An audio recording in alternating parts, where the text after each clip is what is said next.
शहरात चोरट्यांचा सुळसुळाट पाहायला मिळतोय।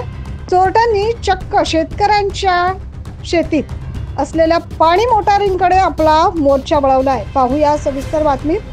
मागील काही दिवसांपासून धुळ्यामध्ये चोरट्यांचा सुळसुळाट पाहायला मिळतोय। चोरट्यांनी आपला मोर्चा थेट शेतकऱ्यांच्या शेतशिवाराकडेच वळवलाय। शेतमालासाठी आवश्यक असलेल्या पाण्याच्या मोटारी देखील चोरत असल्याचं समोर आलं। एकाच शेतातून वारंवार मोटार चोरीचे प्रमाण वाढले। या संदर्भात वारंवार पोलिसांमध्ये देखील तक्रार देण्यात आली, मात्र चोरट्यांचा बंदोबस्त होत नसल्याने येथील शेतकरी चांगले संतापले।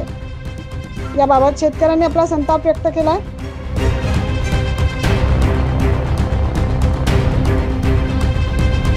नाव नंदलाल ताराचंद पाटील, वाडी बोकर रस्ता आमचं शेत आहे। सायकिसन रस्ता वारंवार वायरी मोटरी चोरीत होते आहे आणि चोरांपाशी हत्यार असतात सर।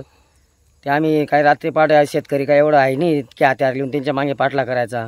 पोलिसांनी आम्हाला मदतच करत नाही। काय पश्चिम देवपूर पोलीस स्टेशन आहे, वारंवार त्यांना तक्रार दिली आहे आम्ही, तरी पण त्या दखल काय घेत नाहीत।